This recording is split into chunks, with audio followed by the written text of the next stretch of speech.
बताइए कैसे हैं आप लोग। अच्छे हैं। अच्छे हैं ना। तो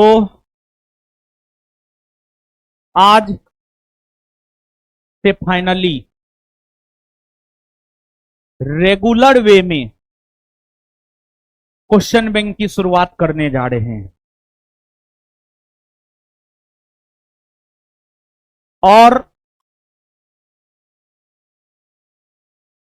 यही बिहार पुलिस का क्वेश्चन बैंक है जिसका डिस्कशन होगा। इसमें वर्ष 2010 ईस्वी से लेकर 2024 ईस्वी तक बिहार पुलिस के जितने भी परीक्षा हुए हैं सभी प्रश्नों का कलेक्शन है। और सबसे बड़ी बात है, अभी 19,838 पोस्ट का जो वैकेंसी है, इससे ठीक पहले 21,391 पोस्ट के लिए बिहार पुलिस का एग्जाम हुआ, जिसका क्वेश्चन किसी के पास नहीं है जितना मेरे पास है। अगर किसी के पास है भी तो बहुत कम है। और अब तो सब छाप देगा, दुनिया तो कट पेस्ट कॉपी पे चलता है। 21,391 पोस्ट का जो वैकेंसी था जिसमें बिहार पुलिस का एग्जाम हुआ है, उसका 3,000 क्वेश्चन मेरे पास है। और इस बुक में 3,000 के 3,000 क्वेश्चन का कलेक्शन है। अब कहिएगा आप कहां से लाएं, तो हम जमीनी स्तर के टीचर हैं, हम विद्यार्थी के बीच बीच रहने वाले टीचर हैं। अपने संस्थान में जो बच्चा पिछली बार बिहार पुलिस का तैयारी कर रहा था, उनसे जुड़कर, उनसे बात करके, उनसे ले करके ये 3,000 क्वेश्चन हम तैयार किए हैं। बहुत मेहनत लगा है इस 3,000 क्वेश्चन को तैयार करने में। और जो 21,391 पोस्ट वाले में एग्जाम हुआ है, उसका जो एग्जाम का ट्रेंड है, उसी ट्रेंड के अनुसार 19,838 वाले वैकेंसी में भी प्रश्न आएगा। तो सबसे पहले कुछ कुछ बात हम आपको बता देते हैं, और ये सब बात को आप ध्यान में रखिएगा। जो भी लोग क्लास कर रहे हैं, ऑनलाइन ऑफलाइन किसी भी मोड में आप क्लास कर रहे हैं, सबके लिए जरूरी है ये बात। और ध्यान से ये सब बात आप सुन लीजिए। देखिए, एग्जाम को क्रैक करने के लिए एग्जाम के पीवाईक्यू पर पकड़ बनाना काफी ज्यादा जरूरी है। और जो बुक का डिस्कशन आज से हम लोग करेंगे, ये बुक मार्केट में अभी शॉर्टेज है। 2 से 3 बार हम मार्केट में दिए हैं, लेकिन प्रिंट थोड़ा जो है कम दे रहे थे। 25,000, 30,000, 50,000, मतलब प्रिंट कम दे रहे थे, तो मार्केट में आता था, शॉर्टेज हो जाता था। इस बार 1 लाख प्रिंट मरवाए हैं, 1 लाख पीस प्रिंट मरवाए हैं। और सोमवार को बुक आ रहा है मार्केट में। इस बार शॉर्टेज नहीं होना चाहिए मेरे ख्याल से। आप सब लोग घबराएं नहीं, बुक आपको मिल जाएगा। और मेरा प्रयास ये है, अभी तो पटना में ही हम पूर्ति नहीं कर पा रहे हैं, मेरा प्रयास ये है कि बहुत जल्दी सोमवार को जब प्रिंट होगा उतनी भारी मात्रा में, तो बुक को जिला जिला तक पहुंचा देंगे हम। आप लोग घबराएं नहीं। अब आगे, और इस एक बुक के बारे में हम आपको बता दें, अभी हम डिस्कशन करवाएंगे। और जिस तरीका से हम डिस्कशन करवाएंगे, उस तरीका से अगर आप चीजों को याद रख लीजिएगा, हम पूरे भरोसा के साथ कह सकते हैं, जिम्मेदारी के साथ कह सकते हैं, इस पूरे बुक पर कमांड बना लीजिए, रिटन एग्जाम आपका निकल जाएगा। समझ गए। अब कुछ बात आप लोग ध्यान से सुनिए, समझिए। जैसे हम बहुत कुछ करते हैं, हम दिखाते नहीं हैं। जैसे हालिया कुछ एग्जाम्पल हम आपको दे देते हैं। 70वीं मेंस का बैच संस्थान के तरफ से निशुल्क चलाया गया। और मेंस में जीएस फर्स्ट पेपर हो, जीएस सेकेंड पेपर हो, ऐसे हो, हर कुछ में क्वेश्चन लड़ा दिए। उसका प्रमाण संस्थान के टेलीग्राम चैनल पर है, संस्थान के यूट्यूब चैनल पर वीडियो भी है, आप जाकर के वॉच कर सकते हैं। तो आज से बिहार पुलिस की तैयारी करने वाले पूरे बिहार के बच्चा के लिए ये बुक हम लोग फ्री ऑफ कॉस्ट, बिना किसी शुल्क का हम आपको डिस्कशन करवाएंगे। लेकिन इसमें कुछ शर्त सब है, कुछ शर्त सब है। जो शर्त सब बता रहे हैं आप ध्यान से सुनिएगा और समझिएगा। देखिए बाबू, फ्री में है तो इसका ये मतलब नहीं है कुछ भी नहीं। हमारे फ्री का मतलब ये होता पूरा जेन्युइन, समझ गए। और बुक को अच्छे से करवाएंगे। और बिहार बीपीएससी को लेकर हम बता ही दिए हैं, बीपीएससी मेंस को लेकर बता दिए, फ्री में कोर्स चलाए। जो लोग पैसा लेकर के जितना क्वेश्चन नहीं लड़ाए उससे ज्यादा क्वेश्चन हम फ्री में पढ़ा करके बीपीएससी 70वीं मेंस में लड़ा दिए हैं। फिर उसके बाद बिहार एसआई में 2018 से ही हम ये कर रहे हैं। वैसे बच्चे जो हमारे संस्थान में पढ़ रहे हैं, हमसे जुड़ के हमसे एडमिशन लेकर के पढ़ाई किए, मेरिट नहीं बना, फिजिकल में डिस्क्वालीफाई हो गए, उसको दोबारा एडमिशन लेने नहीं देते हैं। उसको कोर्स हम अवेलेबल करवाते हैं। यूट्यूब सब पे वीडियो होगा, आप देख लीजिएगा। 1275 में संस्थान से जुड़े जिन बच्चों का फाइनल सिलेक्शन नहीं हुआ, वैसे बच्चे जो फिजिकल में छटे हैं और जो मेरिट में छटे हैं, देखिए मेरा अपना मानना है आगे उसको बढ़ाया जाए जो पढ़ने में बेहतर हो। जिसका पीटीए में रिजल्ट नहीं हुआ उसको काहे हम देंगे बैच, इसका मतलब वो सही से नहीं पढ़ा है। जिसका मेंसे में रिजल्ट नहीं हो उसको हम काहे देंगे, वो सही से पढ़ भी नहीं किया। जब हम पढ़ाएं तुम सही से पढ़ता तो तुम्हारा पीटी मेंस निकलता। मेरिट हो सकता है 1 2 4 5 क्वेश्चन से ना बने, फिजिकल ना हो, वो अलग चीज है। ये काम हम 2018 से करते हुए आ रहे हैं। 1717 में हमारे जो बच्चे असफल हुए उनको बिहार एसआई का अगला बैच संस्थान अपने तरफ से फ्री में अवेलेबल करवाया। उसके बाद 2446 में जो बच्चे असफल हुए अगले वैकेंसी के लिए उनको फ्री में बैच अवेलेबल करवाए। जो बच्चा 2213 में डिस्क्वालीफाई हुआ उसको अवेलेबल करवाए। जो 1275 में डिस्क्वालीफाई हुआ उसको अवेलेबल करवाए। तो बीपीएससी बिहार एसआई जैसे बच्चों के लिए इतना कुछ किए, तो बिहार पुलिस के बच्चों का भी यह मांग था, पूरे बिहार वर्ष के बिहार पुलिस की तैयारी करने वाले बच्चों का मांग था कि हम लोग के लिए भी कुछ। तो आप लोग के लिए क्वेश्चन बैंक का डिस्कशन हम करवाने जा रहे हैं, लेकिन इसमें कुछ शर्त है।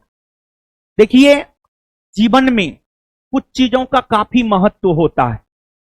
आप अभी नहीं समझेंगे वो सब बात, लेकिन हम समझते हैं। हमने जीवन में बहुत कुछ देखा है, बहुत कुछ सीखा है, बहुत कुछ झेला है, हमने बहुत संघर्ष किया है। ना कोई मेरा शैक्षणिक आका है, ना कोई मेरा राजनीतिक आका है। जो भी है अपने आप के बदौलत हैं। तो संघर्ष भरा सब कुछ रहा है, अभी भी संघर्ष कर रहे हैं। जिस जोश जुनून के साथ 2017 में पढ़ाना शुरू किए थे, वही जोश जुनून के साथ आज भी हम पढ़ाते हैं। कुछ शर्त है, जिस शर्त को आप लोग ध्यान से सुनिएगा। जीवन में सफल होने के लिए अनुशासन का होना बहुत ज्यादा जरूरी है।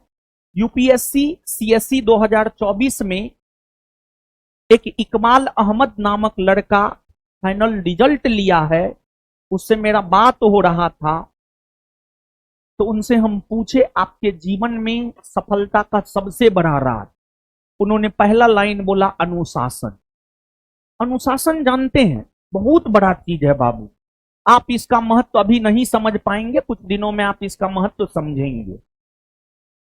तो जो भी बच्चे अभी हमको ऑनलाइन सुन रहे हैं, ऑफलाइन सुन रहे हैं, जिस भी मोड में सुन रहे हैं, एक तो पहली जानकारी हम आपको दे दे, आपका एग्जाम बहुत जल्दी होने जा रहा है।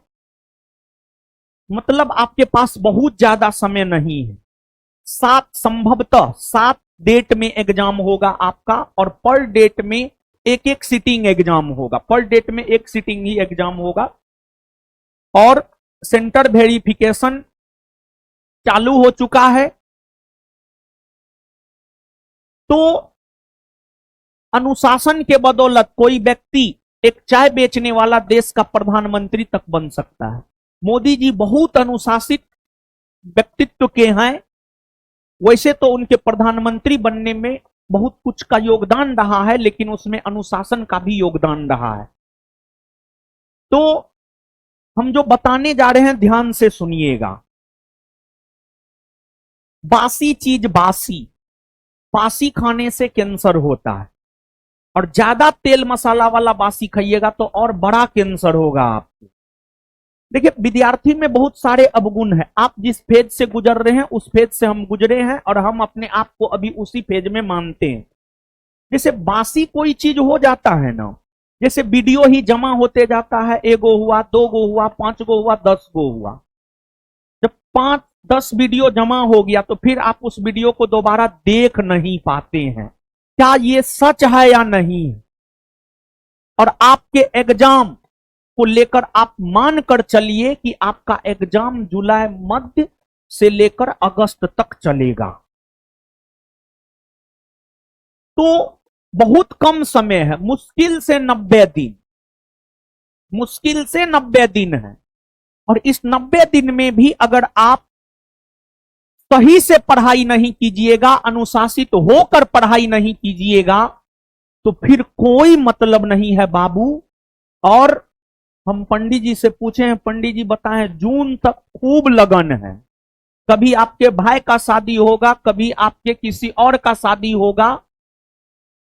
तो इस कंडीशन में आप नहीं ले सकते हैं बिहार पुलिस का वर्दी। त्यागिए, त्यागिए, 90 दिन के लिए त्यागी बनिए। हम 2014 में घर छोड़े थे, 2022 में सीधा घर गए। जोड़ लीजिए, लगभग 8 साल हम त्याग किए, तब आज थोड़ा बहुत ठीक ठाक पढ़ा लेते हैं, थोड़ा बहुत ठीक ठाक जीवन यापन कर लेते हैं। 8 साल त्याग किए तब। आपको हम बहुत ज्यादा दिन नहीं, 90 दिन त्याग करने को लेकर कह रहे हैं। 90 दिन आप त्याग कीजिए, और जो बोल रहे हैं, जैसे बोल रहे हैं वैसे आप कीजिए। एक तो पहली बात हम आपको जानकारी के लिए बता दें, बिहार पुलिस के क्वेश्चन बैंक का डिस्कशन आज तो संस्थान के एप्लीकेशन पर भी हो रहा है और यूट्यूब चैनल पर भी हो रहा है। घोषणा कर दिए थे पूरे बिहार के बच्चों के लिए, तो बहुत बच्चे जो है एप्लीकेशन से नहीं जुड़ पाए। उन सभी के लिए यूट्यूब पर भी आज के क्लास को हमने लाइव कर दिया है। तो जो भी बच्चे यूट्यूब पे क्लास कर रहे हैं वो सब जान लीजिए कि ये क्लास पूरी तरीका से जो है संस्थान के एप्लीकेशन पर होगा। तो आप सब लोग संस्थान का जो एप्लीकेशन है ज्ञान बिंदु GS academy Patna, Google play store से डाउनलोड कर लीजिए और फिर आप एप्लीकेशन पर क्लास कीजिएगा। समझ गए? पहली बात। दूसरी बात यह है कि यह क्लास 5:30 से 7 बजे के बीच चलेगा और कम समय है। तो Monday to Sunday, Sunday to Monday, मतलब सप्ताह में 7 के 7 दिन अगर हम या इस को डिस्कशन करवाने में जो भी टीचर भाग लेंगे उनको बहुत आवश्यक काम ना हो, उनका तबियत ना खराब हो, तो पर डे ये क्लास होगा, क्योंकि एग्जाम में बहुत कम समय है।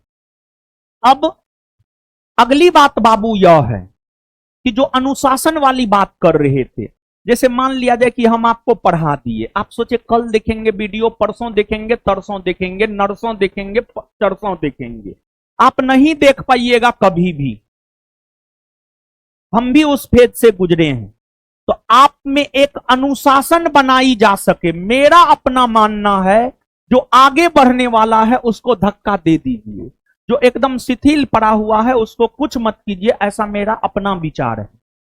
तो जो पढ़ने वाले बच्चे हैं वो 90 दिन त्याग करेंगे, हमको पूरा विश्वास है। और जो त्याग करेंगे, जो मेहनत करेंगे सही मार्गदर्शन में, रिजल्ट उसी का होगा। तो इसलिए आप में एक अनुशासन बनी रहे, इसलिए एक काम हम कर रहे हैं। जैसे आज का जो क्लास होगा ना, आज का क्लास एप्लीकेशन पर कल तक फ्री रहेगा। 24 घंटा एक वीडियो फ्री रहेगा, आप 24 घंटा में देख लीजिए। 24 घंटा के बाद वो वीडियो हम लॉक लगवा देंगे। क्यों? अनुशासन बनाए रखने के लिए, अनुशासन बनाए रखने के लिए, ताकि आप 90 दिन तक कम से कम डेली बेसिस पर पढ़ सके। अब इसको लेकर बहुत बच्चे नकारात्मक सोचेंगे, सकारात्मक सोचेंगे, लेकिन हमको उससे कोई फर्क नहीं पड़ता है। आपको जो फायदा होगा हम वो कर रहे हैं, ताकि आप डेली बेसिस पर वीडियो को देख लीजिएगा। पहली बात यह। दूसरी बात यह कि सिर्फ हमारे पढ़ा देने मात्र से अगर रिजल्ट होता तो सब बच्चों का रिजल्ट हो जाता।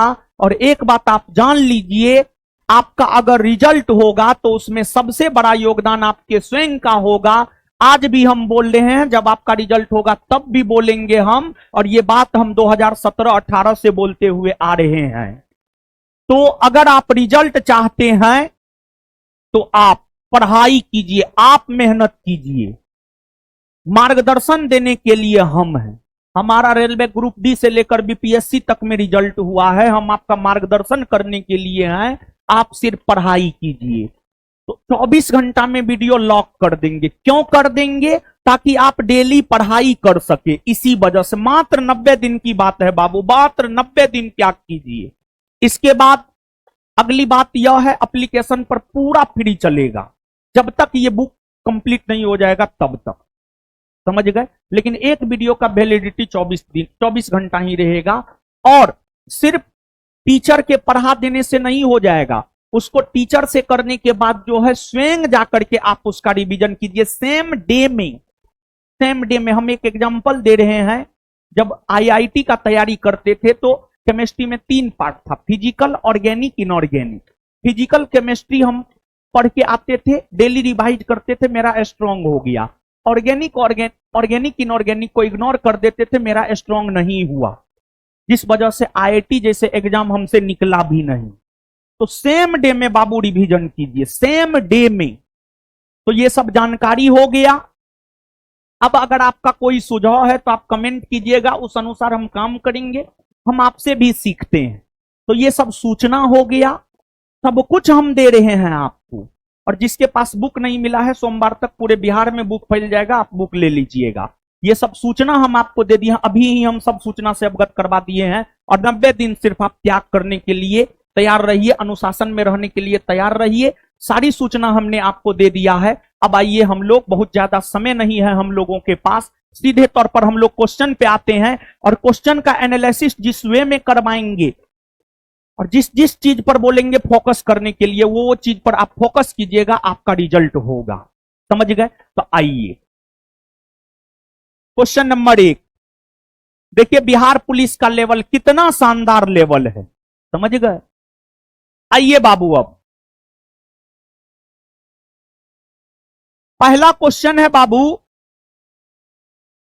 1980 के दशक के प्रारंभ में, 1980 के दशक के प्रारंभ में मतलब 1980 से 1985 सर्वोच्च न्यायालय ने न्याय तक पहुंच बढ़ाने के लिए कौन सा तंत्र तैयार किया? न्याय तक पहुंच बढ़ाने के लिए कौन सा तंत्र तैयार किया? न्याय तक, न्याय तक। इस क्वेश्चन की अगर हम बात करें तो इस क्वेश्चन का एक कीवर्ड है सर्वोच्च न्यायालय, दूसरा कीवर्ड है न्याय तक, न्याय तक, और तीसरा कीवर्ड है तंत्र। ये 3 कीवर्ड है इस क्वेश्चन में। देखिए, भारत में जहां तक न्याय की बात है, जब हमें कहीं से न्याय नहीं मिलता है तब हम न्यायालय का दरवाजा खटखटाते हैं। और न्यायालय के अंतर्गत भारत में सर्वोच्च न्यायालय आता है, उच्च न्यायालय आता है, सबऑर्डिनेट अधीनस्थ न्यायालय आता है। इन सभी न्यायालयों का दरवाजा हम खटखटाते हैं। अब देखिए बाबू आप कि आपको जहां तक न्याय का सवाल है, आज भी सभी लोगों को न्याय नहीं मिल पाता है। आज की हम बात करें तो आज भी सभी लोगों को न्याय नहीं मिल पाता है। आज भी सभी लोगों को न्याय नहीं मिल पाता है। तो सभी लोगों को न्याय नहीं मिल पाता है, इसके पीछे कई सारे रीजन हैं। जागरूकता की कमी, साक्षरता में कमी, ये सब एक रीजन है कि न्याय नहीं मिल पाता है। सामान्य तौर पर, आवाज कहां से आ रहा है, आवाज बनती है। सामान्य तौर पर अगर देखा जाए, जिसका हित प्रभावित होता है वही न्यायालय का दरवाजा खटखटाता है। जैसे मेरा हित प्रभावित हुआ तो हम न्यायालय का दरवाजा खटखटाएंगे। जैसे मान लिया जाए कि अगर कोई व्यक्ति मेरा सर फाड़ दिया तो हम जाएंगे कोर्ट। अगर कोई मेरा जमीन हड़प लिया तो हम जाएंगे कोर्ट। लेकिन भारत में जागरूकता की काफी कमी है। तो न्यायिक व्यवस्था में 1980 के दशक में भारत के सुप्रीम कोर्ट के एक न्यायाधीश हुआ करते थे पीएन भगवती। उन्होंने अमेरिका से एक नई कंसेप्ट को लाया, जिस कंसेप्ट का नाम था जनहित याचिका। एक नई कंसेप्ट को लाया जिस कंसेप्ट का नाम था जनहित याचिका, PIL, public interest litigation. PIL, public interest litigation, जिसका हिंदी होता है जनहित याचिका। इसमें क्या कंसेप्ट है बाबू जानते हैं? कमेंट यहां से हटा दीजिए। इसमें क्या कंसेप्ट है बाबू, आप जानते हैं? इसमें कंसेप्ट यह है कि अगर कोई मुद्दा है सार्वजनिक हित से जुड़ा हुआ है, सार्वजनिक हित से जुड़ा हुआ है, या कोई मुद्दा है जिससे किसी खास व्यक्ति का हित प्रभावित हो रहा है और वह न्यायालय के शरण में जाने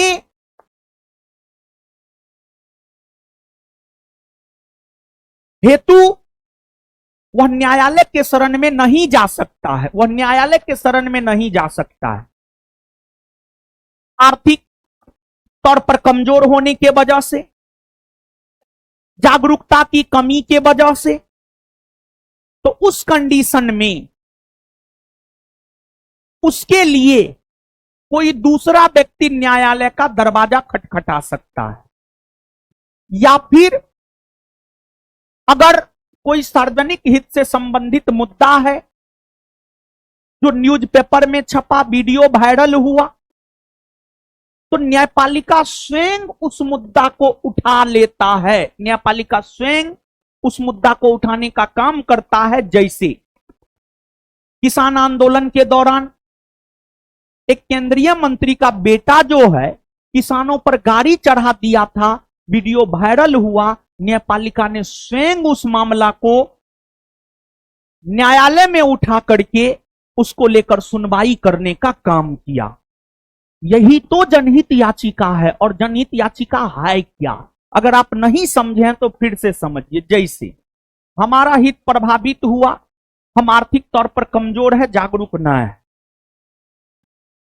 आप में से कोई भी चाहते हैं कि नहीं, सर को तो न्याय मिलना चाहिए, तो आप मेरे मामला को कोर्ट में उठा सकते हैं। यही है जनहित याचिका। तो इससे थोड़ा आप सोचिए, अगर हम न्यायालय नहीं जा रहे हैं, आप मेरे लिए न्यायालय जा रहे हैं, तो हमको न्याय मिलेगा या नहीं मिलेगा? एकदम निश्चित तौर पर न्याय मिलेगा। और इसकी अवधारणा भारतीय न्यायिक प्रणाली में लागू 1980 के दशक में हुआ है। और इसको लागू करने में भारत के सुप्रीम कोर्ट के न्यायाधीश पीएन भगवती का महत्वपूर्ण योगदान है। और इसी वजह से पीएन भगवती को भारत में जनहित याचिका का जनक माना जाता है। और जनहित याचिका संबंधी प्रावधान भारतीय न्यायिक प्रणाली में अमेरिका से लिया गया है। तो अब आप क्वेश्चन का डिस्कशन बाबू पढ़िएगा, तो वहां पर दो बात, एक तो इस प्रश्न का उत्तर हो जाएगा जनहित याचिका क्या आप समझे हैं, हां या ना?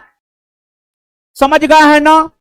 अब उस डिस्कशन को जब आप पढ़ेंगे तो दो बात पे फोकस करना है बाबू। एक बात यह कि भारत में जनहित याचिका का जनक किसे माना जाता है, तो पीएन भगवती किसे माना जाता है, उसको हाईलाइट कर लीजिएगा। भारत में जनहित याचिका का जनक पीएन भगवती को माना जाता है। और दूसरी बात यह कि भारत में जनहित याचिका संबंधी प्रावधान किस देश से लिए गए हैं, तो भारत में जनहित याचिका संबंधी प्रावधान लिए गए हैं अमेरिका से। कहां से लिए गए हैं, अमेरिका से लिए गए। इतना बात बाबू समझ में आया। इसके बाद अब हम लोग आ जाते हैं क्वेश्चन नंबर 2 पे। क्वेश्चन नंबर 2 कह रहा है किसी भी देश में कानून बनाने का अंतिम अधिकार किसके पास होता है, संसद, सर्वोच्च न्यायालय, निर्वाचन आयोग, उपराष्ट्रपति। तो देखिए ध्यान दीजिएगा बाबू, यहां पर किसी भी देश बस ऐसे फंसाने के लिए दिया गया है, जबकि यहां पर किसी भी देश का मतलब समझना है भारत। किसी भी देश का मतलब बाबू क्या समझना है, भारत। तो आपसे यह पूछा जा रहा है भारत में कानून का निर्माण करने वाली सबसे बड़ी संस्था कौन है। और इस प्रश्न के बारे में हम आपको बता दें, बिहार एसआई एक्साइज 126 पोस्ट का यह पूछा हुआ क्वेश्चन है, समझ गए। तो भारत के भीतर अगर देखा जाए तो कानून का निर्माण करने वाली सबसे बड़ी संस्था है संसद। सबसे बड़ी संस्था कौन है, संसद, यानी अंग्रेजी में पार्लियामेंट। अगर बाबू हम लोग संसद की बात करें तो संसद की चर्चा भारतीय संविधान के अनुच्छेद 79 में है। अनुच्छेद 79 यह कहता है राष्ट्रपति, लोकसभा, राज्यसभा को मिलाकर संसद का गठन होता है। तो संसद के अंतर्गत राष्ट्रपति आते हैं, लोकसभा आता है, राज्यसभा आता है। संसद के अंतर्गत लोकसभा और राज्यसभा जो है, संसद का 2 हाउस है, संसद का 2 सदन है, संसद का 2 सदन है। इसमें राज्यसभा की चर्चा अनुच्छेद 80 में है और लोकसभा की चर्चा अनुच्छेद 81 में है। और यह दोनों सदन को अगर हम लोग देखें तो राज्यसभा जिसकी चर्चा अनुच्छेद 80 में है वह एक अस्थायी सदन है। उसमें सदस्यों की संख्या अधिकतम 250 है, लेकिन वर्तमान में 245 सदस्य ही हैं। 245 सदस्य में से 233 सदस्य निर्वाचित होते हैं और 12 सदस्य राष्ट्रपति द्वारा मनोनीत होते हैं साहित्य, कला, विज्ञान, समाज सेवा के क्षेत्र से। और वही जो लोकसभा है जिसकी चर्चा अनुच्छेद 81 में है, वर्तमान में हमारे देश में लोकसभा में सीटों की संख्या है 543 और 543 के 543 सीट के लिए चुनाव होते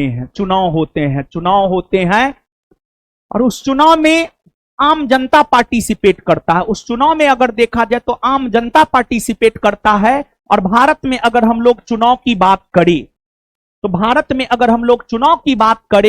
भारत में जो चुनाव होता है, आपको एक तो प्रत्यक्ष तौर पर चुनाव होता है, दूसरा अप्रत्यक्ष तौर पर चुनाव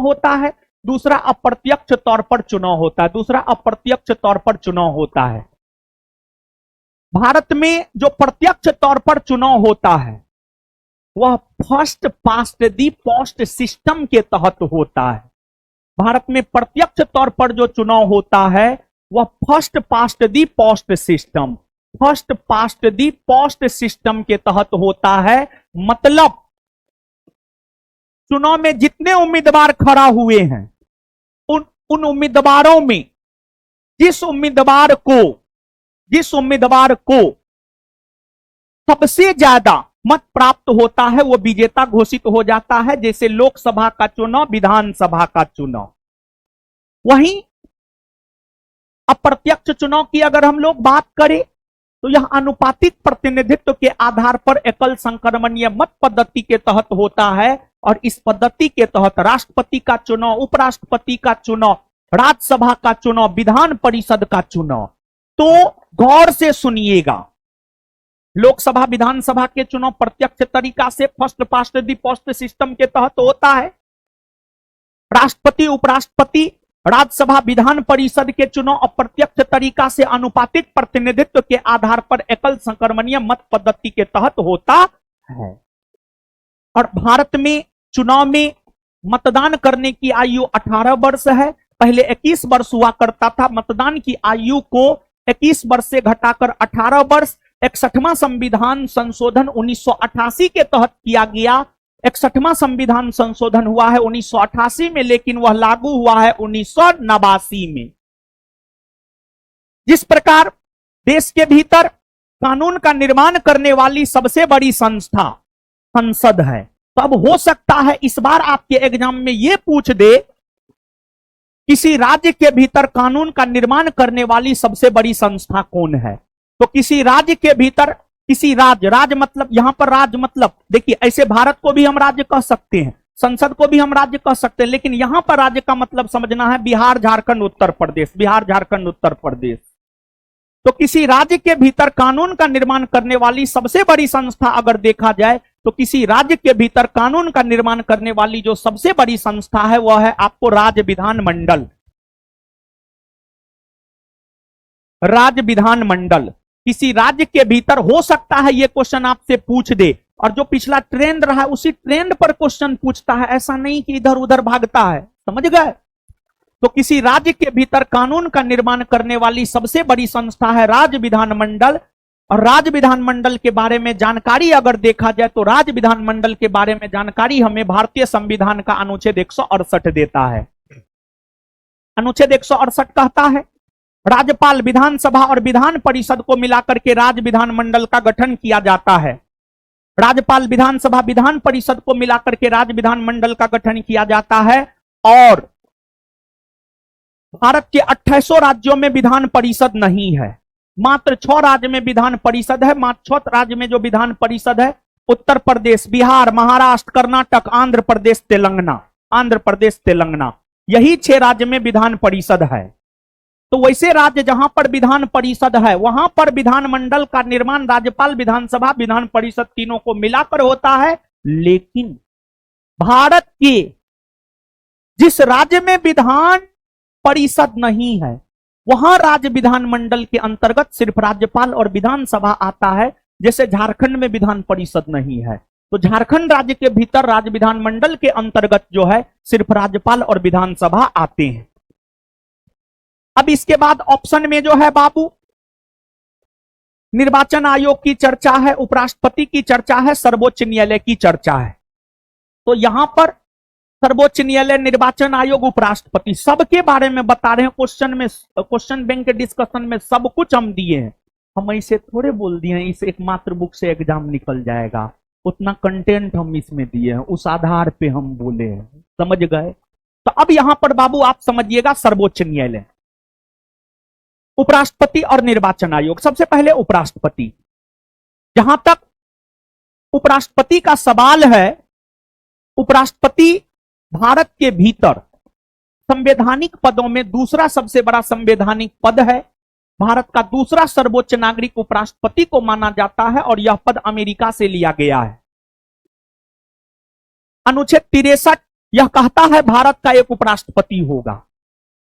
अनुच्छेद 64 कहता है उपराष्ट्रपति राज्यसभा का पदेन सभापति होगा, यानी जो उपराष्ट्रपति होगा वही राज्यसभा का सभापतित्व करेगा, जो उपराष्ट्रपति होगा वही राज्यसभा का सभापतित्व करेगा। लेकिन ध्यान रहे, उपराष्ट्रपति राज्यसभा का सदस्य होता नहीं।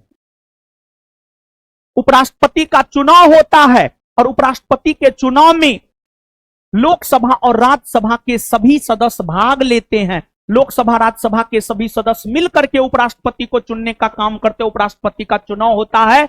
उपराष्ट्रपति राज्यसभा के सदस्य नहीं होते हैं, लेकिन फिर भी उपराष्ट्रपति राज्यसभा का सभापतित्व करते हैं। मतलब राज्यसभा भारतीय संसदीय परंपरा के अंतर्गत एक सदन लोकसभा है, एक राज्यसभा है केंद्रीय स्तर पर, फिर राज्य स्तर पर एक विधानसभा है, एक विधान परिषद है। केंद्रीय स्तर पर जो लोकसभा है, लोकसभा की अध्यक्षता लोकसभा का सदस्य ही करता है, लेकिन राज्यसभा एक ऐसा सदन है जिसका सभापतित्व उसके सदस्य नहीं करते हैं। आपसे पूछा जाता है, यह प्रश्न बहुत महत्वपूर्ण क्वेश्चन है, कौन ऐसा सदन है जिसका सभापतित्व उसके सदस्य नहीं करते हैं? तो राज्यसभा। फिर राज्य स्तर पर विधानसभा, विधान परिषद है। विधानसभा और विधान परिषद की अध्यक्षता और सभापतित्व विधान परिषद और विधानसभा की अध्यक्षता और सभापतित्व, विधानसभा की अध्यक्षता विधानसभा के सदस्य करते हैं, विधान परिषद का सभापतित्व उसके सदस्य ही करते हैं। अब अनुच्छेद 64 के बाद अनुच्छेद 65, ये आपके बिहार एसआई में पूछा हुआ हो सकता है, इस बार बिहार पुलिस में पूछ दे। अनुच्छेद 65 यह कहता है कि अगर राष्ट्रपति का पद खाली हो तो उपराष्ट्रपति राष्ट्रपति के तौर पर काम करेंगे। अगर राष्ट्रपति का पद खाली हो तो उपराष्ट्रपति राष्ट्रपति के तौर पर काम करेंगे। अगर राष्ट्रपति का पद खाली हो तो उपराष्ट्रपति राष्ट्रपति के तौर पर काम करेंगे। ये बात अनुच्छेद 65 कहता है, अनुच्छेद 65 कहता है, 65। और अगर राष्ट्रपति उपराष्ट्रपति दोनों पद खाली हो तो भारत के सुप्रीम कोर्ट के मुख्य न्यायाधीश भारत के राष्ट्रपति के तौर पर काम करेंगे। और अगर राष्ट्रपति उपराष्ट्रपति सुप्रीम कोर्ट के मुख्य न्यायाधीश का भी पद खाली हो तो सुप्रीम कोर्ट के वरिष्ठतम न्यायाधीश भारत के राष्ट्रपति के तौर पर काम करेंगे, कार्यवाहक राष्ट्रपति के तौर पर काम करेंगे। और आज तक भारतीय इतिहास में सुप्रीम कोर्ट के एक मुख्य न्यायाधीश हुए हैं मोहम्मद हिदायतुल्लाह। सुप्रीम कोर्ट के एक मुख्य न्यायाधीश हुए मोहम्मद हिदायतुल्लाह, जो 1969 ईस्वी में कुछ दिनों तक भारत के कार्यवाहक राष्ट्रपति के तौर पर काम किया था। और मोहम्मद हिदायतुल्लाह भारत के कार्यवाहक राष्ट्रपति के तौर पर भी काम किए हैं और पूर्णकालिक उपराष्ट्रपति के तौर पर पूरे 5 वर्षों तक रहे हैं और सुप्रीम कोर्ट के मुख्य न्यायाधीश के पद पर भी रहे हैं। यानी मोहम्मद हिदायतुल्लाह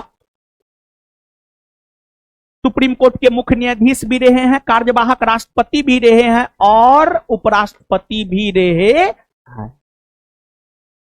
इसके बाद जहां तक उपराष्ट्रपति का सवाल है, उपराष्ट्रपति के निर्वाचन सबको लेकर जानकारी अनुच्छेद 66 देता है। उपराष्ट्रपति का निर्वाचन होता है, उन्हें शपथ राष्ट्रपति दिलाता है और अगर उन्हें त्यागपत्र देना है तो वो त्यागपत्र राष्ट्रपति को देते हैं। और अगर उपराष्ट्रपति को पद से हटाना हो तो उपराष्ट्रपति को पद से हटाने संबंधी प्रक्रिया की शुरुआत राज्यसभा में ही होती है। और उपराष्ट्रपति को उपराष्ट्रपति के तौर पर वेतन नहीं मिलता है, बल्कि उपराष्ट्रपति को राज्यसभा के सभापति के रूप में वेतन मिलता है, राज्यसभा के सभापति के रूप में वेतन मिलता है। इसके बाद निर्वाचन आयोग, जहां तक निर्वाचन आयोग का बाबू सवाल है, निर्वाचन आयोग की चर्चा भारतीय संविधान के भाग 15 में अनुच्छेद 324 से 329 के बीच में है। अनुच्छेद 324 से 329 के बीच में है। निर्वाचन आयोग एक संवैधानिक आयोग है क्योंकि भारतीय संविधान का अनुच्छेद 324 स्पष्ट तौर पर यह बात कहता है कि भारत का एक निर्वाचन आयोग होगा और भारत का जो निर्वाचन आयोग होता है वह चुनाव करवाता है, राष्ट्रपति का, उपराष्ट्रपति का, लोकसभा का, राज्यसभा का, विधानसभा का, विधान परिषद का चुनाव करवाता है। लेकिन ध्यान रहे, पंचायती राज और नगर पालिका के लिए जो चुनाव होता है वह भारत का निर्वाचन आयोग नहीं करवाता है, बल्कि राज्य निर्वाचन आयोग करवाता है, जिस राज्य निर्वाचन आयोग की चर्चा भारतीय संविधान के अनुच्छेद 243 आई में है। और निर्वाचन आयोग का काम मुख्य तौर पर चुनाव करवाना होता है, लेकिन ऐसा नहीं है कि निर्वाचन आयोग का काम सिर्फ चुनाव करवाना ही होता है। निर्वाचन आयोग के और भी कई सारे काम होते हैं, जैसे किसी भी राजनीतिक दल को राष्ट्रीय पार्टी का दर्जा देना, किसी भी राजनीतिक दल को राज्य स्तरीय पार्टी का दर्जा देना, यह सब भी निर्वाचन आयोग का काम होता है। मतदाता सूची तैयार करवाना निर्वाचन आयोग का काम होता है। राजनीतिक पार्टियों को चुनाव चिन्ह आवंटित करवाना निर्वाचन आयोग का काम होता है। ये सभी के सभी निर्वाचन आयोग के काम होते हैं। और आपको अगर भारत की बात की जाए तो जो निर्वाचन आयोग है वह 3 सदस्यीय आयोग है। 3 सदस्यीय आयोग, जिसमें एक मुख्य निर्वाचन आयुक्त तथा 2 अन्य निर्वाचन आयुक्त होते हैं, जिसमें मुख्य निर्वाचन आयुक्त और अन्य निर्वाचन आयुक्तों की नियुक्ति भारत के राष्ट्रपति करते हैं 3 सदस्यीय समिति के सिफारिश पर। और आपको जो 3 सदस्यीय समिति के सिफारिश पर करते हैं उसमें प्रधानमंत्री होते हैं, प्रधानमंत्री द्वारा नाम निर्दिष्ट कोई एक कैबिनेट मंत्री होता है और लोकसभा में विपक्ष का नेता होता है। और हाल में भारत के निर्वाचन आयोग के मुख्य आयुक्त कौन बने हैं जी? सब गायब हैं। क्या ज्ञानेश कुमार बने हैं? ज्ञानेश कुमार बने? एकदम सब गायब हैं, एकदम निपले पोथल है। सच में आप लोग बिहार पुलिस वाले हैं। आगे सर्वोच्च न्यायालय, जहां तक सर्वोच्च न्यायालय का सवाल है, सर्वोच्च न्यायालय की चर्चा भारतीय संविधान के अनुच्छेद 124 में है। अनुच्छेद 124 कहता है भारत का एक सर्वोच्च न्यायालय होगा, और जो सर्वोच्च न्यायालय होता है, सर्वोच्च न्यायालय का जहां तक सवाल है, सर्वोच्च न्यायालय का गठन 1950 ईस्वी में हुआ है, और जब इसका गठन हुआ था तो इसमें 8 न्यायाधीश थे, 7 गो अन्य न्यायाधीश, एगो मुख्य न्यायाधीश, और वर्तमान में 34 न्यायाधीश है, एक मुख्य न्यायाधीश, 33 गो अन्य न्यायाधीश, 33 गो अन्य न्यायाधीश। और हाल में सर्वोच्च न्यायालय के 52वें मुख्य न्यायाधीश बने हैं बी.आर. गवई। बी.आर. गवई, इससे पहले संजीव खन्ना थे, उससे पहले डी.वाई. चंद्रचूड़ थे। समझ गए? और आज तक के इतिहास में सर्वोच्च न्यायालय के मुख्य न्यायाधीश के पद पर सबसे लंबे समय तक रहे हैं यशवंत विष्णु चंद्रचूड़, और सबसे छोटे समय तक रहे हैं कमल नारायण सिंह। कमल नारायण सिंह। तो ये सर्वोच्च न्यायालय के बारे में हो गया। डिस्कशन में पूरा बात लिखा हुआ, सब बात याद रखिएगा। क्वेश्चन नंबर 2 का डिस्कशन का हर फैक्ट महत्वपूर्ण है, सब चीज को याद रखिएगा। बात समझ में आया? इसके बाद अब हम लोग आ जाते हैं अगले क्वेश्चन के ऊपर। जो अगला क्वेश्चन है हम लोगों का बाबू, वार्षिक वित्तीय विवरण संसद के दोनों सदनों के समक्ष कौन रखवाता है? देखिए बाबू, एक होता है रखता है, एक होता है रखवाता है, दोनों में अंतर है।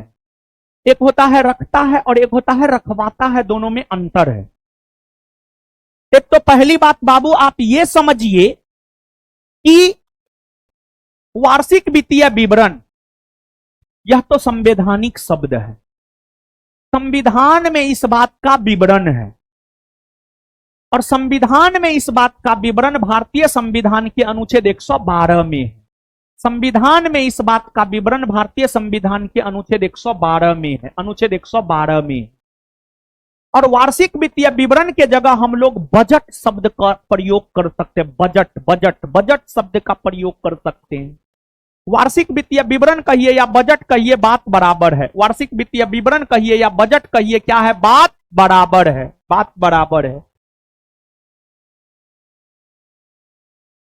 अब वार्षिक वित्तीय विवरण, नामे में सब कुछ है। वार्षिक, एक वर्ष, वित्तीय, रुपया पैसा, विवरण, उल्लेख, मतलब एक वर्ष तक जो रुपया पैसा का उल्लेख है। किसके रुपया पैसा का उल्लेख? तो एक वर्ष तक भारत सरकार की रुपया पैसा का जो उल्लेख है, मतलब एक वर्ष तक भारत सरकार को कितना इनकम हुआ, कितना खर्च हुआ, उसका जो उल्लेख है वही तो वार्षिक वित्तीय विवरण है, उसी को तो बजट कहते हैं। बजट एक लेखपत्र होता है जिसमें सरकार के एक वर्ष के आय और व्यय का लेखा जोखा होता है। और जहां तक बजट का सवाल है, बजट एक प्रकार का धन विधेयक होता है। जहां तक बजट का सवाल है, बजट एक प्रकार का धन विधेयक होता है। और बजट को संसद के दोनों सदनों के समक्ष या संसद के समक्ष रखवाता राष्ट्रपति है। रखवाता राष्ट्रपति है, रखवाता राष्ट्रपति है, लेकिन रखता वित्त मंत्री है। बजट को संसद के दोनों सदनों के समक्ष रखवाता राष्ट्रपति है, लेकिन रखता कौन है? केंद्रीय वित्त मंत्री, केंद्रीय वित्त मंत्री, केंद्रीय वित्त मंत्री। और आज के डेट में बजट जो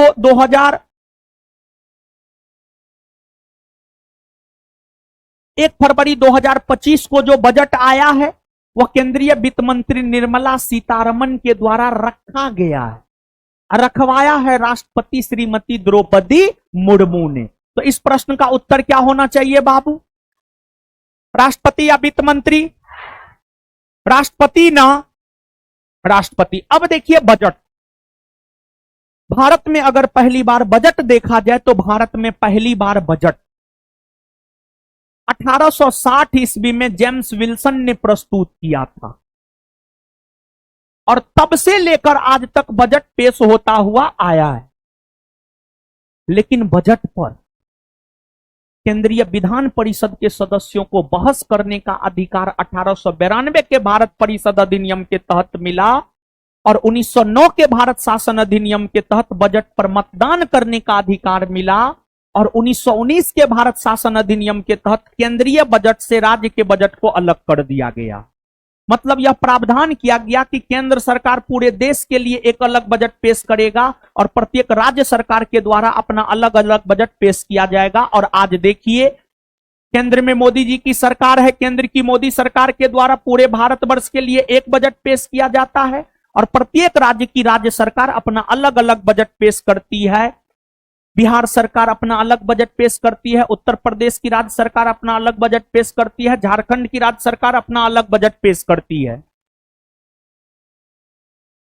और आजादी के बाद 1947 के बाद अगर देखा जाए तो 1947 के बाद पहला बजट पेश किया गया था आर.के. शनमुखम सेठी के द्वारा, आर.के. शनमुखम सेठी के द्वारा, आर.के. शनमुखम सेठी के द्वारा। और बाबू, आप इस बात को समझिएगा कि जैसे केंद्र सरकार के बजट या वार्षिक वित्तीय विवरण की चर्चा भारतीय संविधान के अनुच्छेद 112 में है, उसी प्रकार राज्य सरकार के बजट की चर्चा भारतीय संविधान के अनुच्छेद 202 में है। राज्य सरकार के बजट की चर्चा अनुच्छेद 202 में है। और एक बात और याद रखिएगा, बजट एक धन विधेयक है, और जो धन विधेयक होता है, केंद्र सरकार का धन विधेयक राष्ट्रपति के पूर्व अनुमति से सबसे पहले लोकसभा में आता है। राज्य सरकार का धन विधेयक राज्यपाल के पूर्व अनुमति से सबसे पहले विधानसभा में आता है। बिहार एसआई का यह पूछा हुआ क्वेश्चन है, राज्य सरकार का धन विधेयक किसकी पूर्व अनुमति से विधानसभा में रखा जाता है? तो राज्यपाल की पूर्व अनुमति से, राज्यपाल की पूर्व अनुमति से। इसके बाद बजट को लेकर हमने चर्चा कर दिया। अब प्रधानमंत्री है, वित्त मंत्री है, स्पीकर है। तो सबसे पहले बात करते हैं प्रधानमंत्री की। जहां तक प्रधानमंत्री का सवाल है, एक तो सीधे तौर पर यह प्रश्न पूछा जाता है, प्रधानमंत्री नियुक्त होता है या निर्वाचित? तो प्रधानमंत्री का जहां तक सवाल है, प्रधानमंत्री होते हैं नियुक्त। प्रधानमंत्री क्या होते हैं? नियुक्त। प्रधानमंत्री क्या होते हैं? नियुक्त। भारतीय संविधान के अनुच्छेद 75 को पढ़िए और अनुच्छेद 75 के क्लाउज 1 को पढ़िए। जब आप अनुच्छेद 75 के क्लाउज 1 को पढ़ेंगे तो अनुच्छेद 75 का क्लाउज 1 यह कहता है कि प्रधानमंत्री को नियुक्त राष्ट्रपति करेंगे, और राष्ट्रपति उस व्यक्ति को प्रधानमंत्री के तौर पर नियुक्त करता है जो लोकसभा के चुनाव में बहुमत प्राप्त दल का नेता होता है। और आज तक जवाहरलाल नेहरू से लेकर नरेंद्र मोदी तक जितने प्रधानमंत्री हुए हैं, उन सभी प्रधानमंत्रियों में देखा जाए तो प्रधानमंत्री के रूप में सबसे लंबा कार्यकाल पंडित जवाहरलाल नेहरू का रहा है। और सभी प्रधानमंत्रियों में अगर देखा जाए, 3 ऐसे प्रधानमंत्री हैं जिनका पद पर रहते हुए निधन हो गया है, पंडित जवाहरलाल नेहरू, लाल बहादुर शास्त्री और इंदिरा गांधी। इसमें लाल बहादुर शास्त्री का निधन देश से बाहर हुआ है, भारत के बाहर हुआ है। और आज तक के सभी प्रधानमंत्रियों में सबसे अधिक उम्र में प्रधानमंत्री बनने का रिकॉर्ड मोरारजी देसाई के नाम दर्ज है, और सबसे कम उम्र में प्रधानमंत्री बनने का रिकॉर्ड राजीव गांधी के नाम दर्ज है। तथा भारत में 6 ऐसे प्रधानमंत्री हैं जो प्रधानमंत्री बनने के पहले मुख्यमंत्री रहे हैं किसी न किसी राज्य के। नरेंद्र मोदी प्रधानमंत्री बनने के पहले गुजरात के मुख्यमंत्री, एचडी देवगौड़ा प्रधानमंत्री बनने के पहले कर्नाटक के मुख्यमंत्री, पीवी नरसिम्हा राव प्रधानमंत्री बनने से पहले आंध्र प्रदेश के मुख्यमंत्री, विश्वनाथ प्रताप सिंह प्रधानमंत्री बनने से पहले उत्तर प्रदेश के मुख्यमंत्री, चौधरी चरण सिंह प्रधानमंत्री बनने से पहले उत्तर प्रदेश के मुख्यमंत्री, मोरारजी देसाई प्रधानमंत्री बनने से पहले मुंबई प्रांत के मुख्यमंत्री। ये सब प्रधानमंत्री से संबंधित महत्वपूर्ण फैक्ट है। और एक बात आप जानिए, भारत में जिस प्रकार की शासन प्रणाली को अपनाया गया है उसमें संवैधानिक प्रमुख तो राष्ट्रपति होते हैं, लेकिन वास्तविक प्रमुख प्रधानमंत्री होते हैं, क्योंकि संविधान में वर्णित जो राष्ट्रपति के काम है उसको लेकर संविधान ने यह वर्णन दिया है कि राष्ट्रपति अपना काम स्वयं भी कर सकता है तथा अपने अधीनस्थ अधिकारियों के माध्यम से भी करवा सकता है। तो राष्ट्रपति के कामों की अगर बात की जाए तो राष्ट्रपति के काम को प्रधानमंत्री वास्तविक तौर पर करते हैं। और प्रधानमंत्री के कार्यों को अगर आप जानना चाहते हैं तो भारतीय संविधान के अनुच्छेद 78 को पढ़िए। भारतीय संविधान का अनुच्छेद 78 प्रधानमंत्री के कार्यों से हमें अवगत करवाता है और अनुच्छेद 78 यह कहता है कि प्रधानमंत्री का काम यह है कि केंद्रीय मंत्रिपरिषद ने जो निर्णय लिया है उस निर्णय से राष्ट्रपति को अवगत करवाएं, उस निर्णय से राष्ट्रपति को अवगत करवाएं। यह प्रधानमंत्री का कर्तव्य है। प्रधानमंत्री की नियुक्ति राष्ट्रपति करते हैं, राष्ट्रपति ही उन्हें शपथ दिलाते हैं। अगर उन्हें त्यागपत्र देना है तो वो राष्ट्रपति को ही त्यागपत्र देते हैं। और प्रधानमंत्री का कोई निश्चित कार्यकाल नहीं होता है। अगर प्रधानमंत्री का निश्चित कार्यकाल होता तो मोदी जी 2014 से अभी तक प्रधानमंत्री पद पर नहीं होते नहीं होते। तो प्रधानमंत्री का कोई निश्चित कार्यकाल नहीं होता है। कोई व्यक्ति तब तक प्रधानमंत्री के पद पर रह सकता है जब तक कि उसे लोकसभा में बहुमत प्राप्त है। मोदी जी को 2014 से लेकर आज तक लोकसभा में बहुमत प्राप्त है। मोदी जी प्रधानमंत्री पद पर आसीन है। और प्रधानमंत्री को अगर पद से हटाना है तो लोकसभा में अविश्वास प्रस्ताव लाया जाता है। अविश्वास प्रस्ताव, नॉन कॉन्फिडेंस मोशन। लोकसभा में अविश्वास प्रस्ताव ला करके विपक्ष उसको साधारण बहुमत से पारित करवा करके प्रधानमंत्री को पद से हटाता है विपक्ष। और आज तक अविश्वास प्रस्ताव के माध्यम से 2 प्रधानमंत्री को पद से हटाया गया है।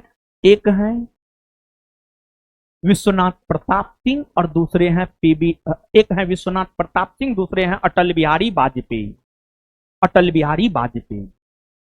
और प्रधानमंत्री बनने के लिए यह जरूरी नहीं है लोकसभा का सदस्य हो।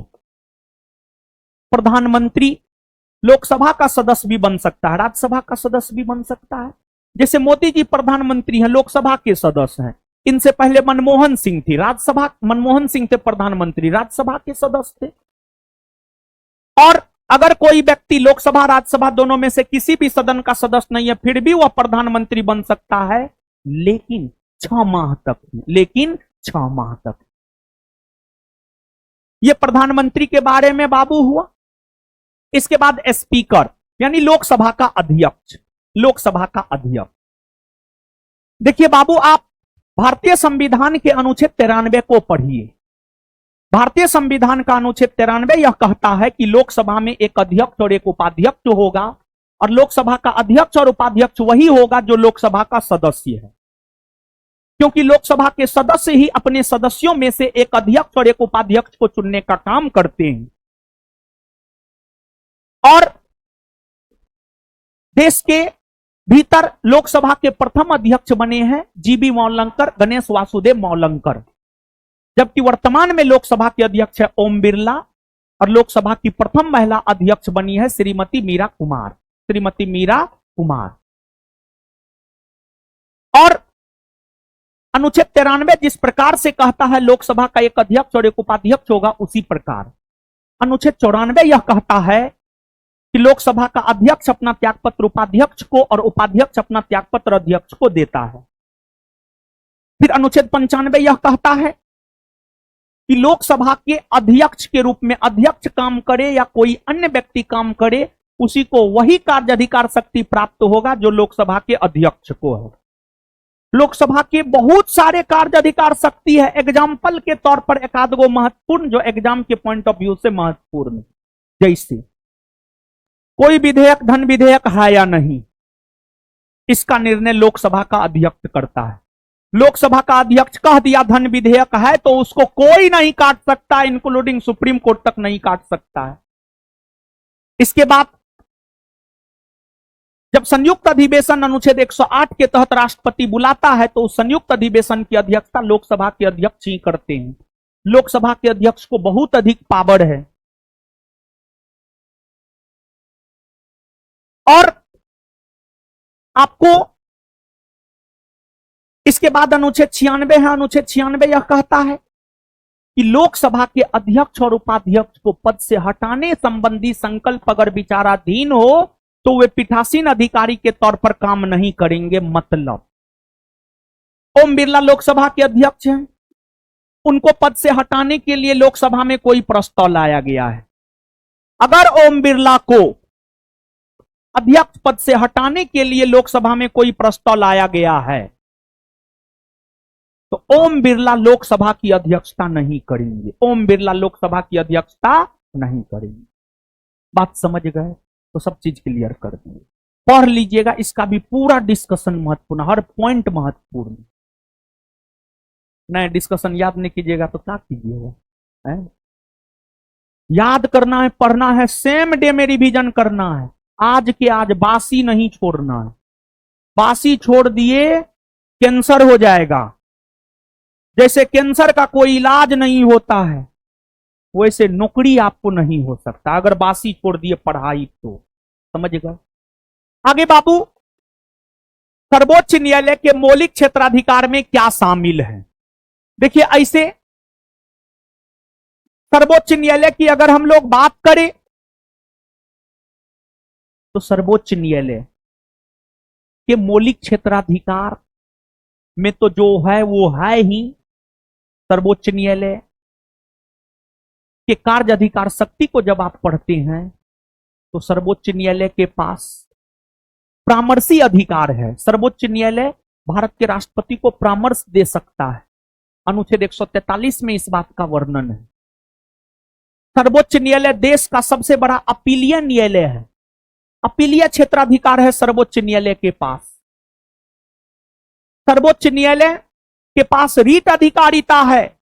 अगर आपके मौलिक अधिकार का हनन होता है तो आप डायरेक्ट सुप्रीम कोर्ट जा सकते हैं। यह सब सर्वोच्च न्यायालय के कार्य अधिकार शक्ति में आता है। और सर्वोच्च न्यायालय को अनुच्छेद 142 जो काफी चर्चा में रहा है, अनुच्छेद 142 विशेष परिस्थिति में आदेश पारित करने का अधिकार देता है, न्याय निर्णयन का अधिकार देता है। विशेष परिस्थिति में अनुच्छेद 142 के तहत सर्वोच्च न्यायालय कोई भी निर्णय कर सकता है। कोई भी निर्णय कर सकता है सर्वोच्च न्यायालय। अनुच्छेद 142 हाल फिलहाल में चर्चा में रहा है, आ सकता है, गौर फरमाइएगा। अनुच्छेद 142 सर्वोच्च न्यायालय को विशेष परिस्थिति में किसी भी प्रकार के न्याय निर्णयन या आदेश पारित करने का अधिकार देता है। अब प्रश्न है सर्वोच्च न्यायालय के मौलिक क्षेत्राधिकार से। प्रश्न है सर्वोच्च न्यायालय के मौलिक क्षेत्राधिकार से, तो बाबू समझिएगा।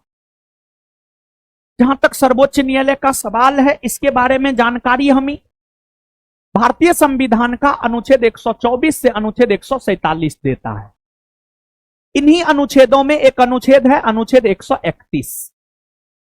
अनुच्छेद 131, अनुच्छेद 131। जहां तक अनुच्छेद 131 का सवाल है, अनुच्छेद 131 हमें सर्वोच्च न्यायालय के मौलिक क्षेत्राधिकार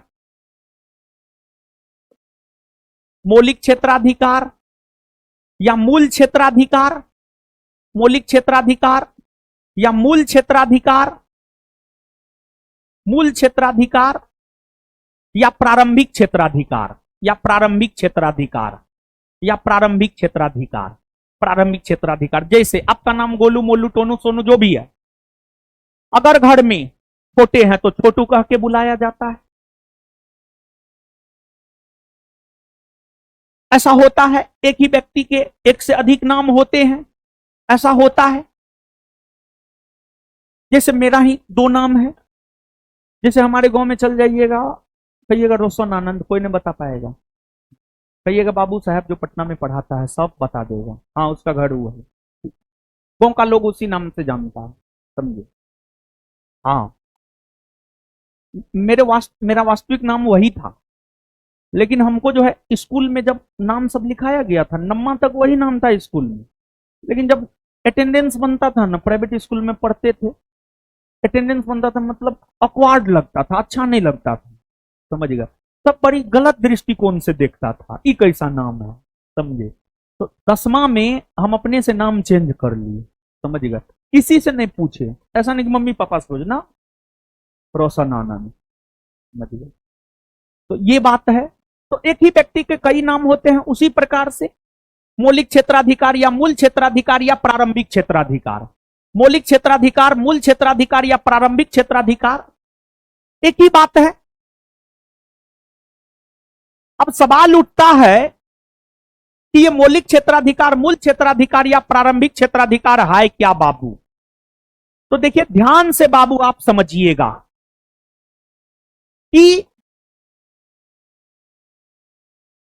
भारत में जो न्यायालय है, ऐसे तो भारत में एकीकृत और एकहरी न्यायपालिका की व्यवस्था है, लेकिन आपको भारत में जो न्यायपालिका है, न्यायपालिका के अंतर्गत सर्वोच्च स्थान पर सुप्रीम कोर्ट है, सर्वोच्च स्थान पर सुप्रीम कोर्ट है, उसके नीचे हाई कोर्ट है यानी उच्च न्यायालय है, उसके नीचे हाई कोर्ट है, उच्च न्यायालय है, और उसके नीचे है अधीनस्थ न्यायालय यानी सबऑर्डिनेट कोर्ट, अधीनस्थ न्यायालय यानी subordinate court. Supreme court supreme है, सबसे ऊपर है, सुप्रीम कोर्ट के नीचे हाई कोर्ट है, और पूरे देश के भीतर एकमात्र सुप्रीम कोर्ट है जो कि नई दिल्ली में है, जो कि नई दिल्ली में है। और सुप्रीम कोर्ट के नीचे हाई कोर्ट है, हाई कोर्ट प्रत्येक राज्य में होता है। भारतीय संविधान का अनुच्छेद 214, अनुच्छेद 214 यह कहता है कि प्रत्येक राज्य में एक उच्च न्यायालय होगा, लेकिन राज्य में उच्च न्यायालय का गठन अनुच्छेद 216 के तहत होता है, 216 के तहत होता है। और वर्तमान में हमारे देश में 25 उच्च न्यायालय है, 25, जबकि होना चाहिए प्रत्येक राज्य में यानी 28, लेकिन 25 ही है। ऐसा इसलिए क्योंकि 7वां संविधान संशोधन 1956 के तहत यह प्रावधान किया गया कि 2 या 2 से अधिक राज्यों के लिए एक उच्च न्यायालय हो सकता है, 2 या 2 से अधिक राज्यों के लिए एक उच्च न्यायालय हो सकता है, एक उच्च न्यायालय हो सकता है। तो 25 उच्च न्यायालय है। उच्च न्यायालय राज्य में है, सामान्य तौर पर बिहार की राजधानी पटना है, पटना में पटना उच्च न्यायालय है, बिहार का उच्च न्यायालय है, पटना उच्च न्यायालय का क्षेत्राधिकार बिहार है। पश्चिम बंगाल का उच्च न्यायालय कोलकाता में है, कोलकाता उच्च न्यायालय उसका क्षेत्राधिकार पश्चिम बंगाल राज्य है पूरा। तो उच्च न्यायालय का क्षेत्राधिकार राज्य तक सीमित होता है, राज्य तक सीमित होता है। फिर अधीनस्थ न्यायालय, आप प्रत्येक राज्य में, भारत देश है, भारत 28 राज्य में बटा है, हर राज्य अलग अलग जिला में बटा हुआ है, किसी में 75 जिला है, किसी में 38, किसी में 42, हर राज्य में अलग अलग जिला की संख्या है। तो जिला में जो न्यायालय होता है उसको आप अधीनस्थ न्यायालय कह सकते हैं। सामान्य तौर पर कोई भी मामला सबसे पहले अधीनस्थ न्यायालय में जाता है। अधीनस्थ न्यायालय के निर्णय से अगर आप संतुष्ट नहीं है तो उच्च न्यायालय जाइए, फिर उच्च न्यायालय के निर्णय से आप संतुष्ट नहीं है तो आप सुप्रीम कोर्ट जाइए, आप सुप्रीम कोर्ट जाइए। ये एक न्यायिक प्रक्रिया है, इससे आपको गुजरना होगा। लेकिन कुछ मामले ऐसे होते हैं जिसको लेकर के आप सीधे सुप्रीम कोर्ट जा सकते हैं,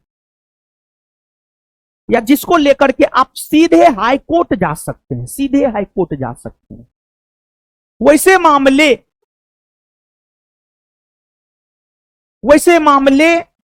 जिसे आप सीधे सुप्रीम कोर्ट में उठा सकते हैं, वैसे मामले जिसे आप सीधे सुप्रीम कोर्ट में उठा सकते हैं, वही सुप्रीम कोर्ट का मौलिक क्षेत्राधिकार या मूल क्षेत्राधिकार या प्रारंभिक क्षेत्राधिकार कहलाता है, जिसकी चर्चा अनुच्छेद 131 में। अनुच्छेद 131 के अकॉर्डिंग अगर हम लोग देखें, 3 ऐसे मामले हैं जो सुप्रीम कोर्ट के मौलिक क्षेत्राधिकार या मूल क्षेत्राधिकार या प्रारंभिक क्षेत्राधिकार में आता है। एक है अगर 2 या 2